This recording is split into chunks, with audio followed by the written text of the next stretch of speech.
if you want to find your shadow self, just find somebody you don't like. You'll be looking right at their shadow, at your shadow. That is true. If someone bugs you, you might be like them in ways you wish you weren't.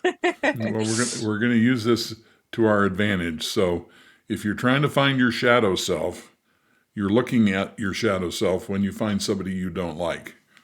Mm-hmm. And Mm-hmm. actually have people specifically in my practice right now who are struggling with their shadow self.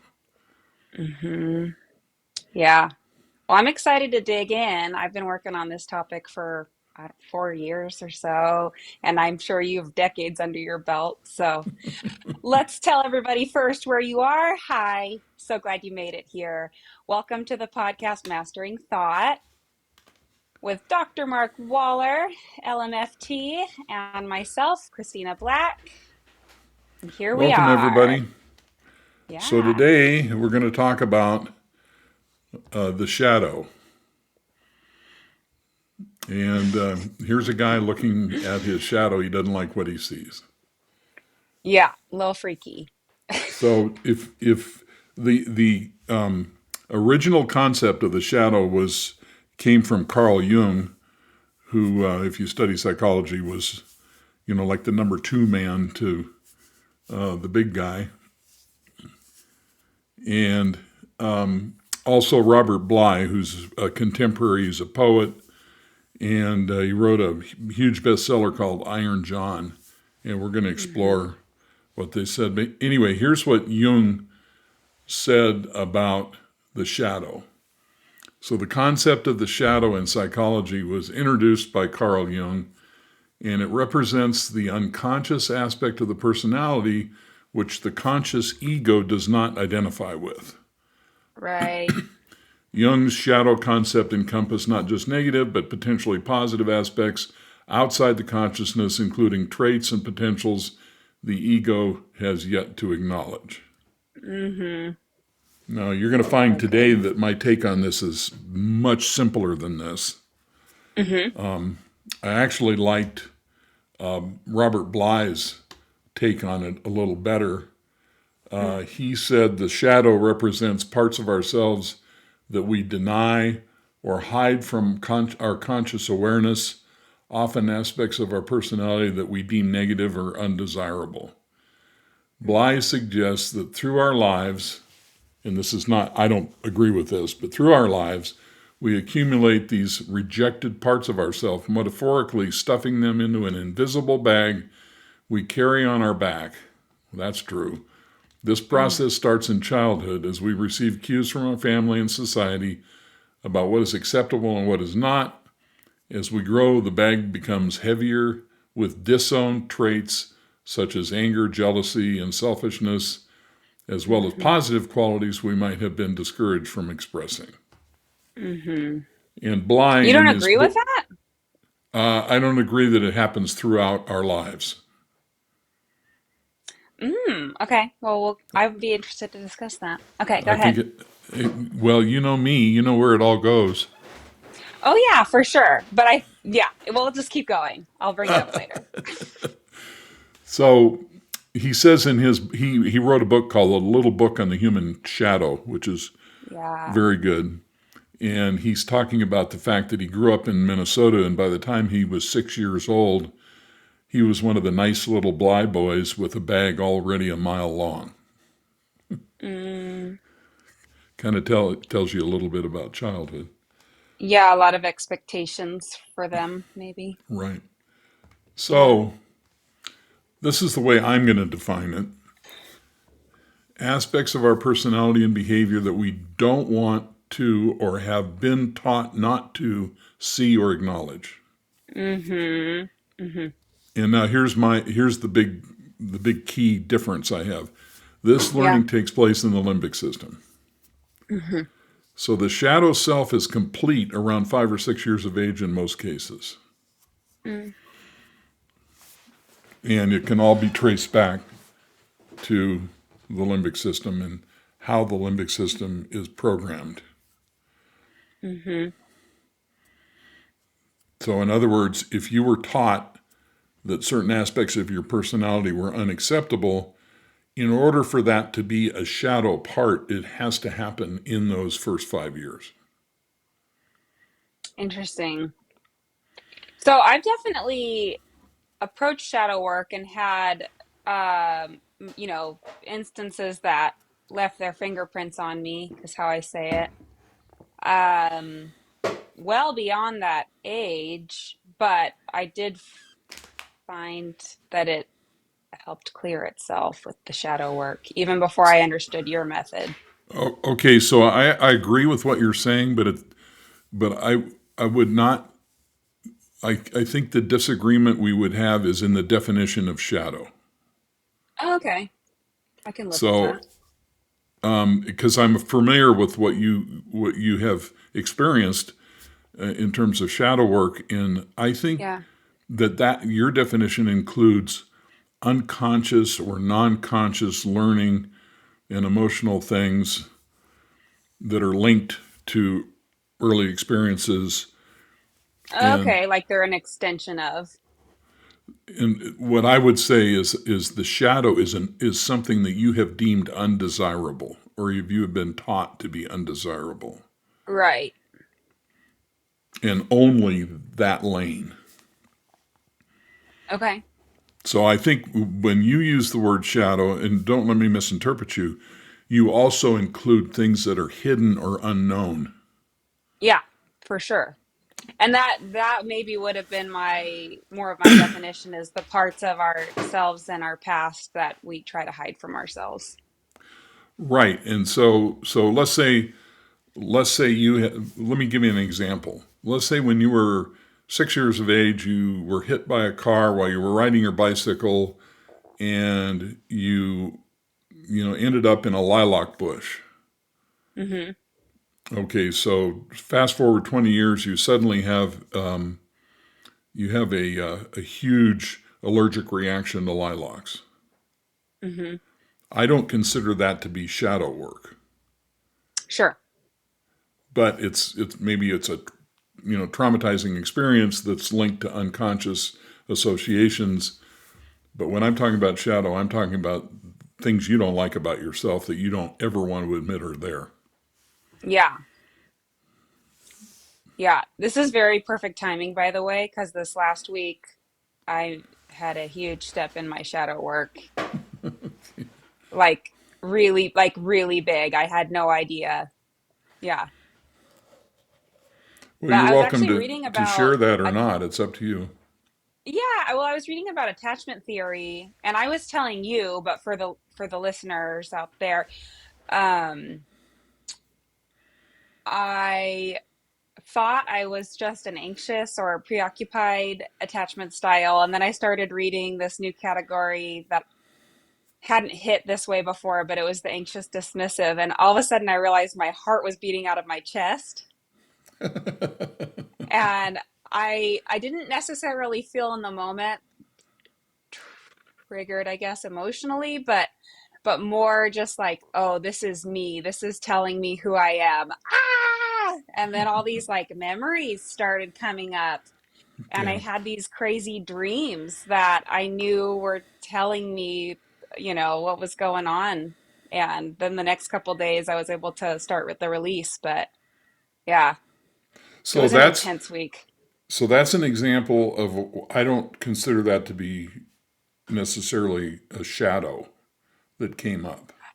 Well, okay, so what the specific thing was a way that I tried to regulate when I was younger, and it's kind of sad, but I'll tell it. I Well, used you to don't go have like to. hide in the landscaping because I didn't want anyone to see me because I didn't want to be annoying or in the way. And I had a dream of me being the age I am now, sitting in those same bushes with all the same feelings that I was feeling as Right, this shadow was getting, bubbling up and revealing itself to me.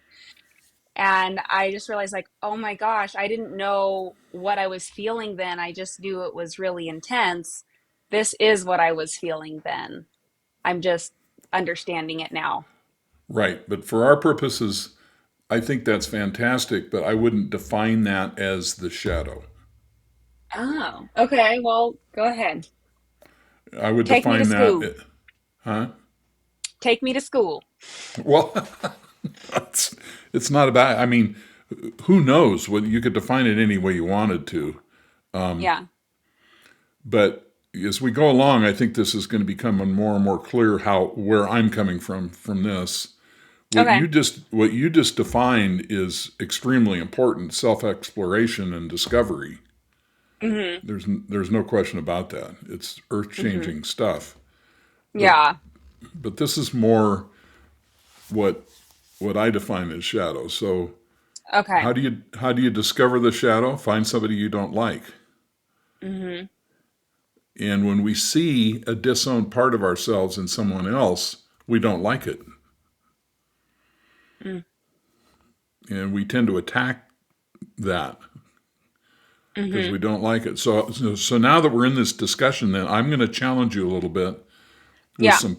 with some unfair questions, and I apologize All in right. advance. That's all right. Let 'em rip. So you can see these two guys are sitting on this bench and they're having a reaction to one another. And Mm-hmm. that is because they're seeing a disowned part or a shadow part of themselves in the other person. Mm. Okay, so now let's go a step further and let's go back to the lion unicorn model. Mm-hmm. So so we see at the top here lions feel rejected like nobody cares, so they get angry and they want approval. Unicorns perceive that they're in trouble or there's going to be conflict, so they get anxious and they avoid, and so they want safety. Now, Mm-hmm. put yourself in the lion's position. From the lion's position, what does the avoidance look like? Like starting a fight or like directly addressing So, the so in person other they're having a words, problem with. okay, so think of it from the shadow point of view. When the lion sees the unicorn's avoidance, what part of themselves might they see that they don't want to see? That they could be rejectable. Okay, so what is avoid? Well, you're a lion. Yeah. When your husband shuts down and is avoidant, what characteristics does that look like to you? Oh, like he doesn't care. Like it would get me worked up. But when you look at that, what characteristic of him comes to mind? Not of you. Mm. So when he's behaving avoidant in an avoidant manner, what does that look like? What kind of a person would you categorize him? I did feel I okay, like that he doesn't care, that he Okay. doesn't think what I'm saying is important to him, and therefore, if it's not, maybe I'm not that important Okay, but to him. that's your problem with rejection. Yeah, But yeah. when you see him avoiding, what kind of a person avoids? A scaredy cat. Now we're getting somewhere. So let's go back to Okay. this. You, Okay. now you're no, you're absolutely right on target. Now, from the unicorn standpoint, when the unicorn sees the anger, what's their reaction to that? What kind of a person do they think you are that you're Like getting angry? out of control or Okay, bad at managing myself, like that. right. So let's take this a step further then. Okay. So lions have an active system, which involves Yeah. anger, and Right. unicorns have a passive system because of the avoidance, because they don't openly confront things, right? Mm-hmm. Right. Okay, so when a lion looks at the passive system of the unicorn, what characteristic do they see that they don't want to see about themselves? I don't know. Just tell me. I'm sorry. It's okay. Okay. All right. When a lion looks at the passive system of the unicorn, What do they see that they don't like? What they see that they don't like is what they disown about themselves. When a unicorn looks at the passive system well, this is misstated. When the unicorn looks at the active system of the lion, what do they see that they don't like? So the lion disowns their weakness and vulnerability. Okay. So when the lion sees that passive system, the other person looks weak Yeah. because they Okay. won't confront things. They're not upfront. They're not showing themselves. Oh, That avoidance looks like weakness. okay. And lions don't want to see their weakness and vulnerability. That's their disowned part. Okay. Unicorns disown their anger. They would never admit that they're the angry one in the relationship. Hmm. That is so interesting. I did not expect this at all. And so Okay. and so where does this come from? So when lions are little, they are taught that they're going to get approval, which remember, approval is what they want, if they don't show their weakness and vulnerability, if they show strength and Got independence. it. Wow. Okay. Mm-hmm. And so they disown their weakness and vulnerability.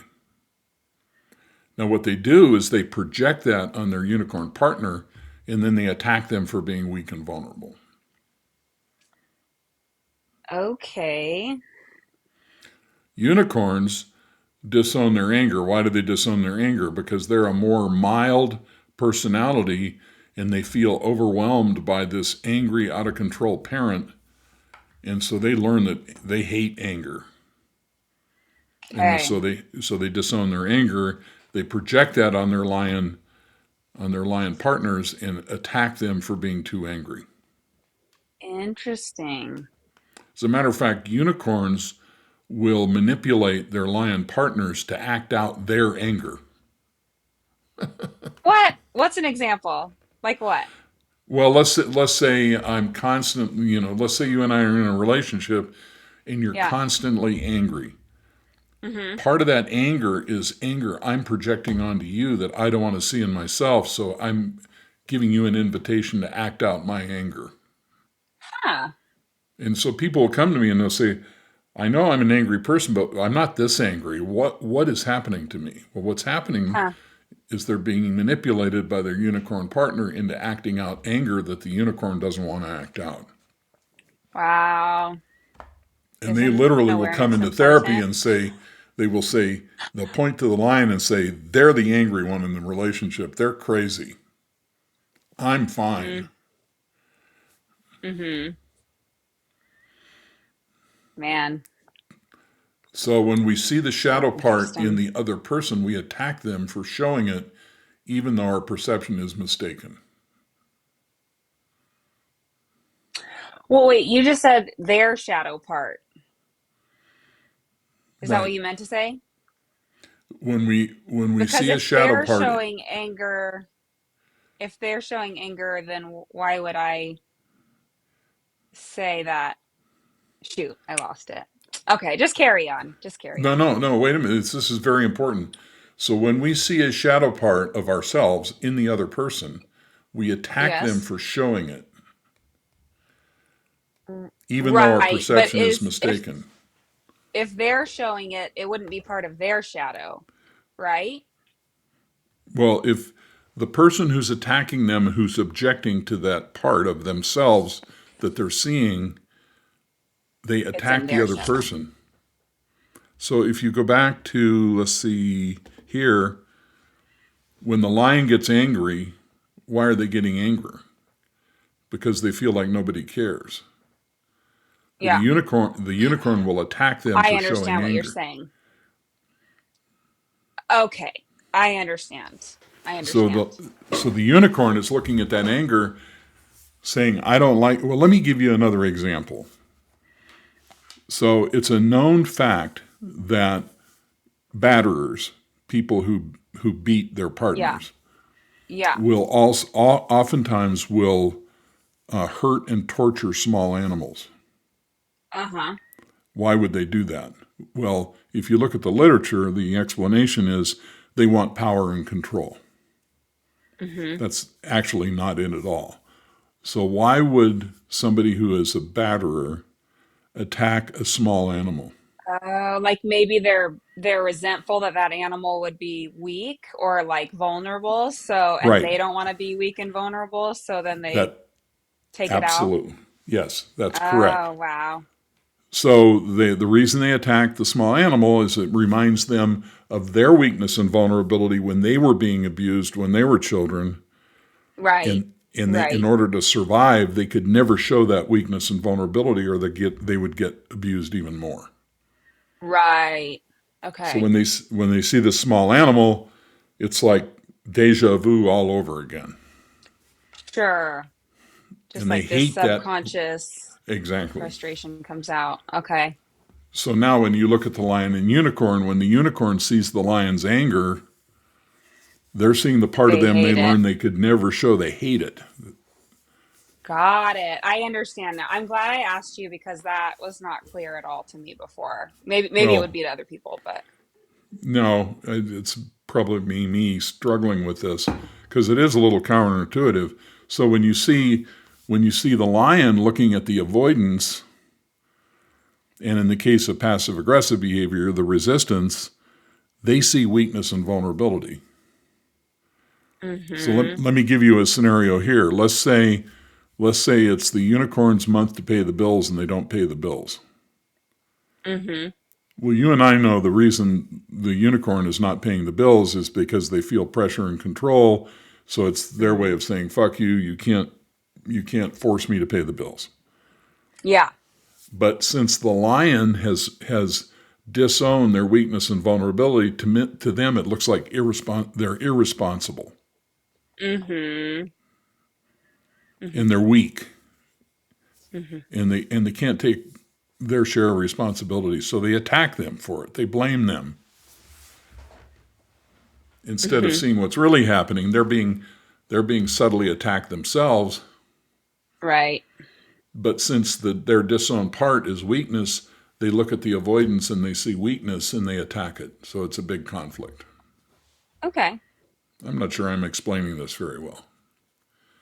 I understand better. I think you're doing good. So this is the disowned. These are the disowned parts of the lion and the unicorn. The lion disowns their weakness and vulnerability, Mm-hmm. or their failure to take responsibility, or whatever you Yeah. want to put in that category. And the unicorn is disowning their anger Mm-hmm. because they don't want to see themselves as angry. Right. And so then, you know, they attack the other person for showing the characteristic that they themselves have disowned and put in their own shadow. I see. So Yeah. right now I've got somebody in my practice, she works in a group and she's having this huge reaction to this person that she works for or works with who is showing irresponsibility. Mm-hmm. And that lack of responsibility has her triggered, just has her very angry. Okay, what's going on there? She's seeing the disowned part of her, the weakness and vulnerability in this person, and it's giving her a huge reaction. But if you probe beneath the surface, that person is not irresponsible at all. That person is actually doing something entirely different. Mm-hmm. But she's projecting her disowned part on that other person and reacting to it. Hmm. Okay. And Man, so, this is going to be very humbling the next time somebody bothers me. well, this is the whole point. See, and I'm telling her there's something for her to learn about herself, and she's having a real hard time Yeah, comprehending because this she doesn't want to because be that way. she hates this behavior so much. She thinks this person is all messed up, and she doesn't Yeah. realize that this is projection. She's projecting a part of herself she doesn't want to see, and that's what she's reacting to. Yeah. And so it's way under her skin at this point. Mm. Okay. And the key Okay. here is, go ahead. No, I just said okay. So the key here is the shadow self or the disowned parts are linked, always linked to a parent or caregiver because they're Mm-hmm. housed in the limbic system. Mm-hmm. So this is not anywhere near as complicated as people think. Mm-hmm. And of course, this is also part of the conflict that arises between lions and unicorns because the other person keeps mirroring back this disowned aspect of their own personality, and they're reacting Right. to it, and around they go. Mm-hmm. Yeah, and what a never-ending loop. So If it's you like can't you. be real with yourself about what you need to change, it's everybody else's fault. Yeah. That's correct. Yeah. So what's interesting about this is that this is a big deal. See, in psychology, when you look at Jung or Robert Bly or something, it seems like it's this kind of ethereal, vague psychological thing we have to work on. No, this is in our face all the time. This Mm. is huge. Hmm.